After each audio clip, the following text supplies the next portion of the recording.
12 anggota Dewan Perwakilan Rakyat Daerah Kabupaten Lampung Tengah dari daerah pemilihan 5 mencakup kecamatan terbagi besar Seputih Agung, Wai Pangubuan, Terusan Nunyai, dan Seputih Mataram menggelar reses tahap 3 masa sidang ketiga. Reses tersebut bertempat di Aula Balai Kampung Nambah Dadi, Kecamatan Terbagi Besar, Lampung Tengah.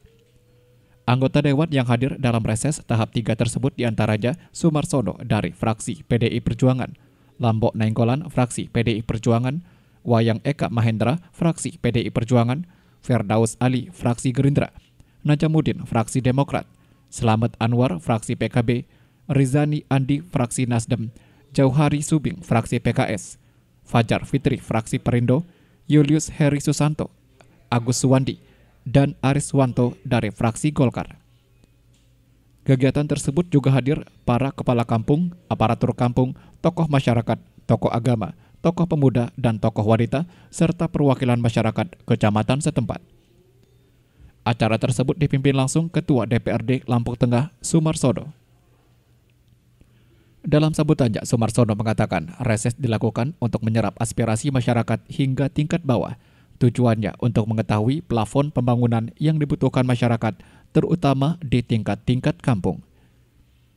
Sumarsono menjelaskan program pembangunan yang nantinya menjadi aspirasi masyarakat akan disesuaikan dengan skala prioritas pembangunan daerah serta dengan kondisi keuangan atau anggaran yang ada. Karena anggaran yang terbatas membuat tidak semua aspirasi langsung dapat direalisasikan. Pertama dan yang paling utama, marilah kita sama-sama panjatkan puja dan puji syukur kehadirat Allah Subhanahu wa Ta'ala, Tuhan Yang Maha Esa, yang mana pada pagi hari ini kita bisa berkumpul dalam rangka reses tahap ketiga DPRD Kabupaten Lampung Tengah tahun 2022. Kedua kalinya, sholawat dan salam marilah selalu kita sanjung agungkan kepada junjungan kita Nabi besar Muhammad Sallallahu Alaihi Wasallam yang sangat kita nantikan syafaatnya di yaumil qiyamah. Amin ya rabbal alamin.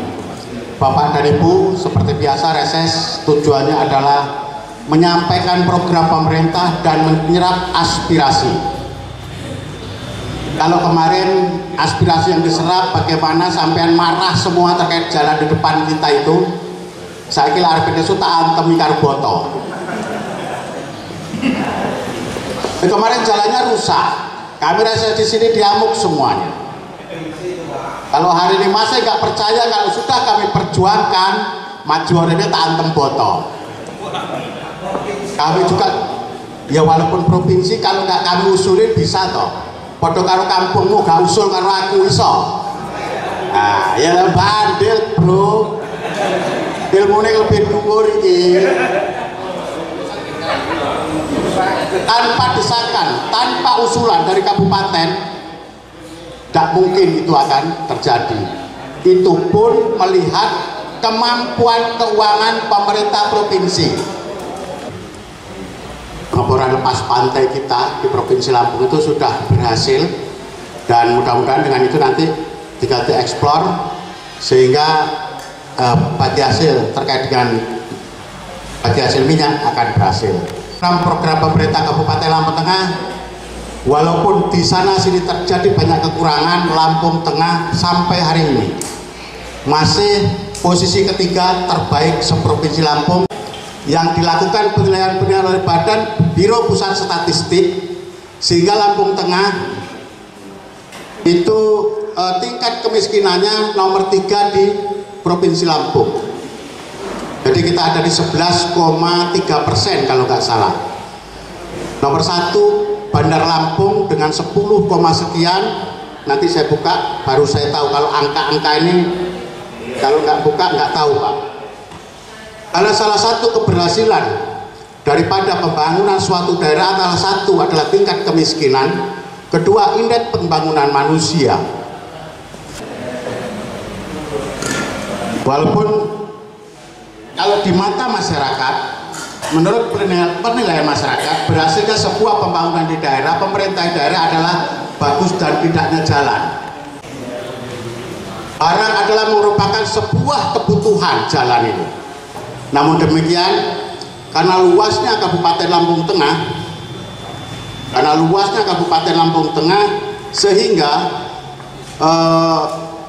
pembangunan tersebut harus secara bertahap terus dilakukan sesuai dengan keuangan kita, di samping usaha-usaha yang dilakukan oleh para eksekutif dan legislatif.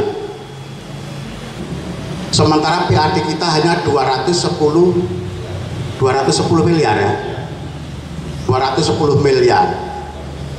Kalau uang tersebut dibagi setiap kampung saja, kemajuan demi kemajuan, ada yang macam-macam dilakukannya. Itu Pak Rinjani terus membagikan bibit singkong, terus mengedukasi. Kemudian Pak Lambo juga melakukan penyuluhan hukum dan lain sebagainya. Pak Rinjani jalan rusak, jalan negara aja digotong royongkan sama dia. Pak Heri Susanto sekarang sudah membuat saung juga, membuat pupuk organik dan membagikan bibit. Pak Lurah Dongkol. Kemudian Agus Wandi bagaimana membina para pemuda dengan olahraga. Pak Najamuddin di bidang keagamaan yang sekental, saking giatnya kegiatan keagamaan sampai gak rapi-rapi. Ceramah terus Pak, pengajian terus. Saya marah sama dia, tunjukin yang mana. Kalau nggak mau biar saya yang maju. Yo tenang ya dek ya, siap. Dan beliau sangat intens juga. Ini kalau sudah meminta itu dibangun, kalau nggak dibangun siang, pagi, sore sampai tengah malam telepon nggak berhenti. Kadang-kadang saya harus pergi ke kebun saya sana, disusul yang namanya Najamuddin ini. Begitu juga yang lain-lain, karena saya nggak biasa matikan telepon. Jadi intinya itu Pak. Kemudian terkait dengan pemerintah pusat sudah mengalokasikan administrasi dana kampung, tolong dimanfaatkan dengan sebaik-baiknya. Bagaimana BPK mengadvokasinya, merincinya dan lain sebagainya, termasuk mengawasinya terhadap penggunaan ADK tersebut. Karena begitu ADK sampai kami 200 miliar, otomatis 20 miliar mau nggak mau harus kami distribusikan juga ke kampung, karena 10% daripada PAD itulah pendamping daripada ADK. Sebetulnya kami memiliki sangat-sangat berkeinginan, tapi karena waktu sehingga kami kadang-kadang nggak ada waktu untuk mensupervisi daripada penggunaan ADK tersebut. Dan harapan saya, kami bagaimana ADK tersebut bisa lebih mempercepat mensejahterakan rakyat. Tidak harus hanya membangun jalan, tapi bagaimana ADK itu dibuat rancangan bagaimana kampung ini mendapatkan pendapatan asli kampung juga. Suprat ini hanya ngingu pitik, iso tuku mobil jazz. Iya Pak. Hah? Ya.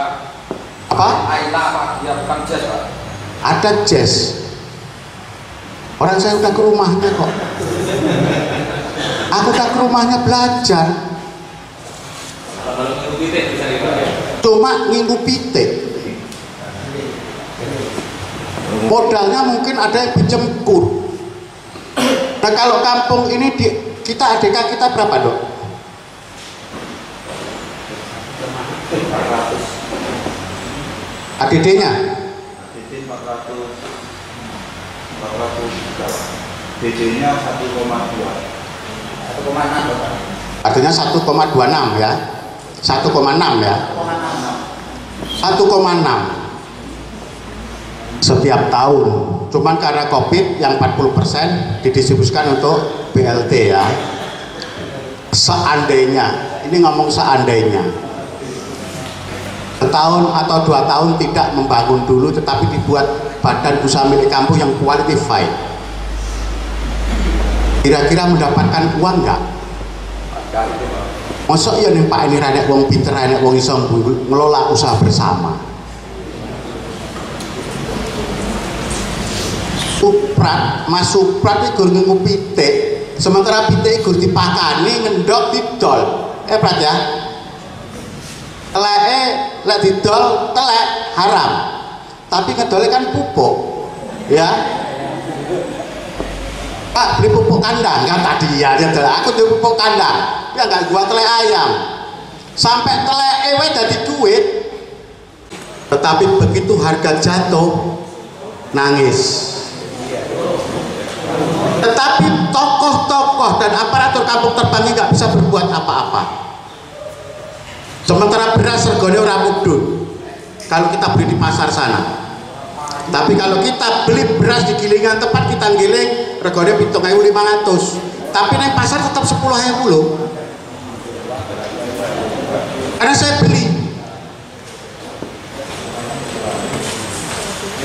Ini yang harus diolah oleh para tokoh-tokoh, pemuka-pemuka tokoh yang ada di Nambadadi, terutama aparatur kampungnya.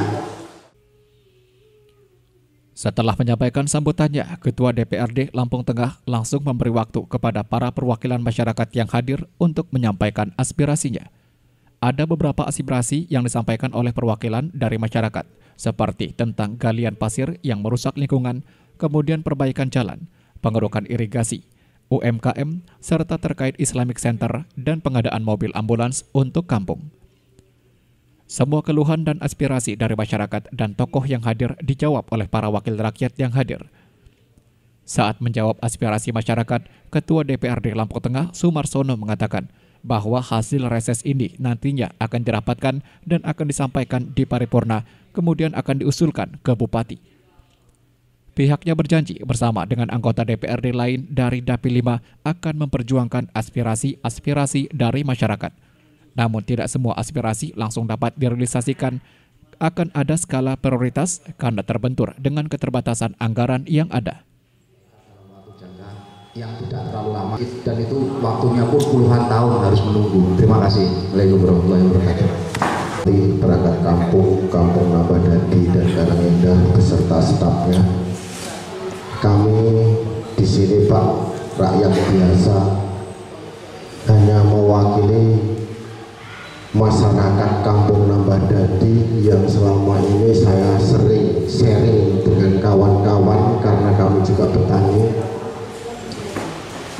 Bukan masalah ini itunya Pak, kami hanya meminta Bapak Ketua Dewan itu atau beserta kawan-kawan memikirkan saluran air irigasi Pak, karena sekarang sawah ladang kita Pak yang biasanya dulu-dulu itu tanam padi semua Pak, dari WS 16 PO Jawa yang arahnya dari itu namanya apa? Ini aja Pak saya tanyakan semua, ngapa nggak tanam padi Pak? Kata dia airis banyune angel. Saya memberikan usulan ini yang bersifat umum. Yang pertama Pak, jujur ketika saya lewat di malam hari dari Bandar Jaya sampai ke Mendala, Bandar Mataram, itu saya melihat di Karangindah itu terang benderang Pak. Ya, jadi usulan kami ini saya yakin bukan hanya dimanfaatkan oleh warga masyarakat Nambadadi, tapi yang melintasi sepanjang jalan Merapi Pak, yaitu usulan kami lampu penerangan jalan. Kalau untuk Nambadadi itu yang utama Pak, karena kami warga Nambadadi, jadi kami mengusulkan Nambadadi tolong diutamakan. Usulin bisa toh, padha karo kampungmu gak usul karo aku iso. Tanpa usulan dari kabupaten tidak mungkin itu akan terjadi. Itu melihat akibat dari galian C yang mengeksploitasi besar-besaran terhadap ambang pasir, mau nggak Bapak dan Ibu mengambil tanda tangan? Kalau kita hentikan nggak mungkin, karena pasir itu dibutuhkan. Tetapi yang kita lakukan adalah dibatasi dengan tonasenya, hanya mobil kapasitas skol diesel yang boleh masuk. Nah, kalau masyarakat memang betul-betul menghendaki itu, siap. Nih kertasnya, minta tanda tangan masyarakat.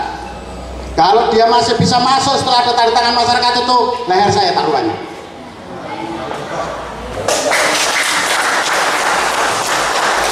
Saya dapat duit juga enggak. Jalan rusak saya dimarah. Apa untungnya saya ngebelain mereka? Ayo kita batasi hanya memakai mobil kecil. Musuh gak oleh muat pasir, apalagi tronton. Karena pasir gak mungkin kita hentikan. Sepakat gak? Minta dukungan masyarakat, siap gak? Hah? Kalau tanda tangan itu nyampe ke saya, kalau masih bisa masuk, nah.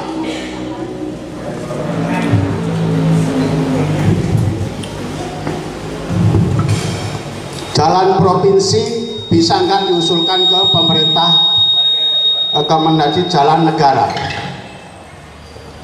Pertanyaan dari saudara Heri ya. Bisa, sepanjang masyarakat kalau dilebarkan kena pagar dan lain sebagainya siap menyerahkan, saya siap fasilitasi.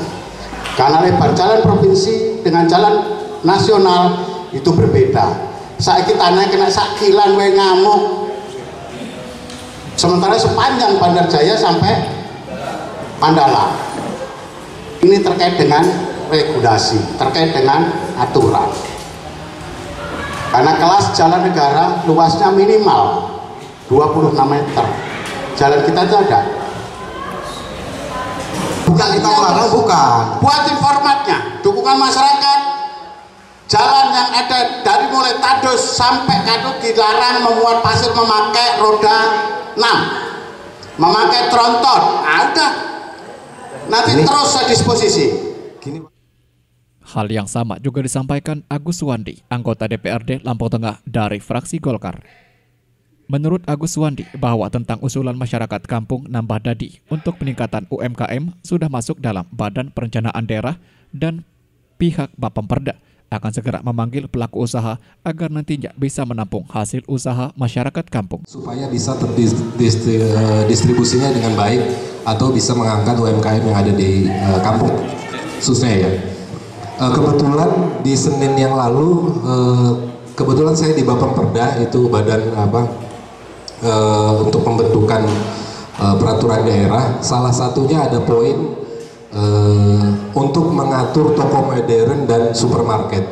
Nah di situ poin terbesar yang ingin kita ajukan adalah bahwa setiap toko modern dan supermarket itu wajib 20% mengakomodir UMKM yang ada di wilayah masing-masing.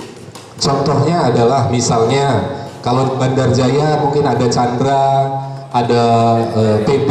Nah di situ kita akan atur bahwa mereka wajib 20% produk yang mereka jual adalah hasil UMKM wilayah yang ada di seputaran atau di Kabupaten Lampung Tengah pada umumnya. Itu yang pertama. Terus yang kedua adalah kita banyak sekali gerai Indomaret, Alfamart yang ada di Kabupaten Lampung Tengah. Mungkin di Nambah Dadi belum ada, tapi yang terdekat pasti ada. Nah itu kita masukkan peraturan bahwa mereka wajib 20% isinya adalah produk-produk hasil dari kampung-kampung UMKM yang ada di seputaran gerai tersebut. Saya juga orang olahraga, saya sudah keliling kemana-mana juga sebagian, jangankan di provinsi lain ya, di kabupaten, di provinsi Lampung, kayaknya memang Lampung Tengah sendiri yang belum punya gitu. Tulang Bawang saya main ke Menggala sudah ada gitu, stadion atau kabupatennya. Kalau bicara anggaran memang benar ayatnya mentok di anggaran.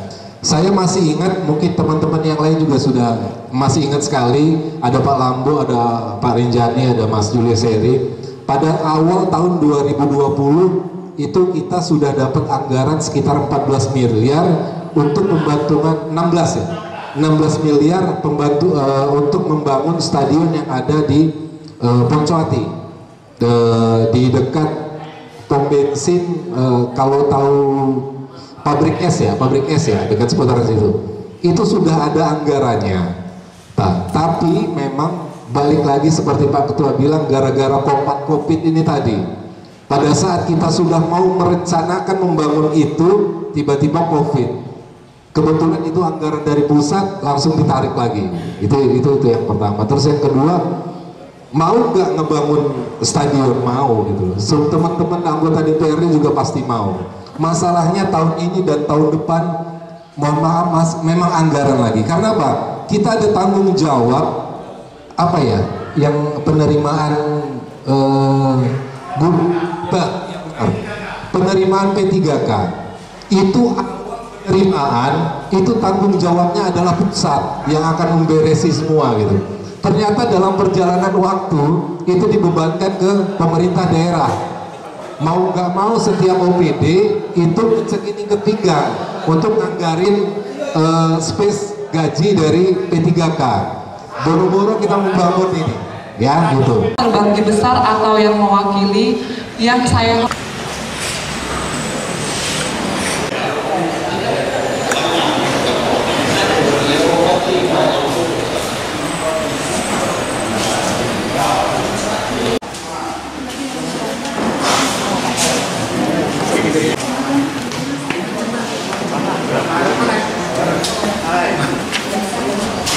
Kita dari Bapemberda sedang mengusulkan peraturan daerah tentang penataan pasar modern swalayan. Nah, di situ ada poin-poin aturan yang kita buat bahwa setiap gerai toko modern itu wajib 20% mengakomodir UMKM setempat. Nah, saya rasa itulah peluang UMKM yang ada di Lampung Tengah untuk menjual produknya di gerai-gerai tersebut.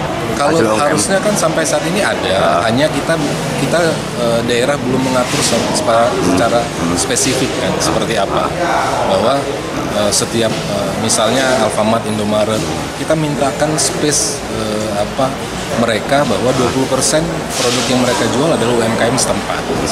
Sementara itu, anggota DPRD lainnya, Lambok Nenggolan, yang juga ketua fraksi PDI Perjuangan, juga mengatakan terkait usulan UMKM dan usulan yang lainnya, ia bersama rekan-rekan anggota DPRD lainnya yang berasal dari Dapil 5 akan memanggil dinas terkait demi terrealisasinya apa yang menjadi keinginan masyarakat bawah.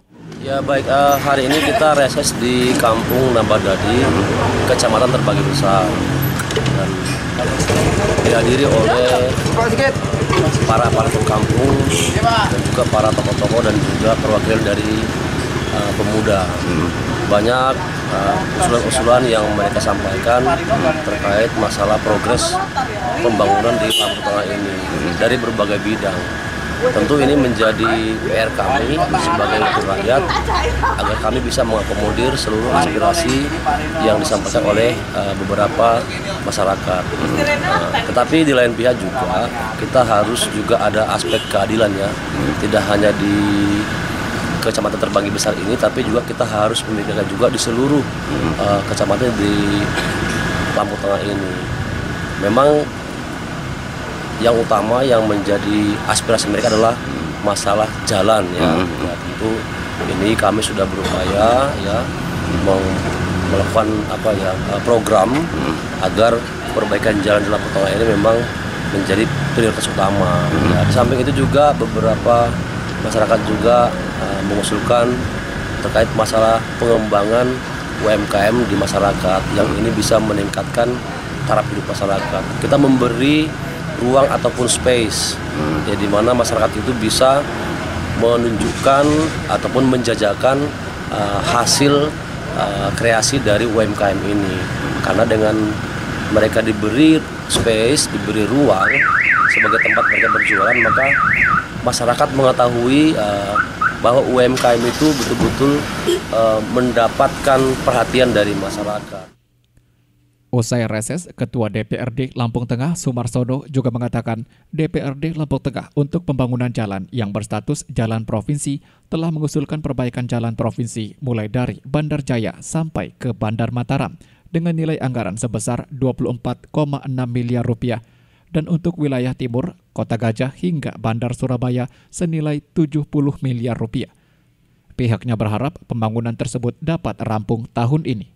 Sebetulnya masih jauh dari harapan ya, tapi karena memang masih kemampuan keuangan pemerintah provinsi juga terbatas, dan ini juga sumbernya dari SMI, dibagi juga di tempat-tempat lain. Artinya memang ada skala prioritas yang mana mantap jalan ini kan memang merupakan RPJMD, kepala daerah dan DPRD. Dalam hal ini milik provinsi, jadi ya kewajiban mereka untuk menuntaskan RPJMD-nya dengan Jalan Mantap Provinsi Lampung. Kami setiap tahun sudah mengusulkan ini, dan alhamdulillah tahun ini terrealisasi sehingga bisa sedikit membantu masyarakat untuk membawa hasil pertanian sehingga tidak terlalu tinggi biaya produksi. Kalau dari DPR jalan provinsi yang stressing utama itu ya jalan ini sama jalan dari Kota Gajah sampai Bandar Surabaya. Sama tahun ini juga. Tadi keluhan-keluhan itu kan terkait dengan salah satunya sedimen lumpur yang ada di saluran-saluran irigasi untuk minta diangkat ya sedimen lumpurnya, sehingga harapannya air akan stabil dan mencukupi untuk kebutuhan musim tanam depan. Lampu jalan kita di kabupaten ini sepertinya sudah overload ya. Karena sudah overload, mekanisme mana lagi yang mau kita tempuh? Gitu. Ini kan akibat daripada luasnya wilayah Lampung Tengah, panjangnya jalan Lampung Tengah, sehingga tidak bisa mengcover juga. Tapi pelan tapi pasti nanti pasti ada regulasi baru yang membolehkan untuk itu. Dari Lampung Tengah, Tika Sudarlis melaporkan.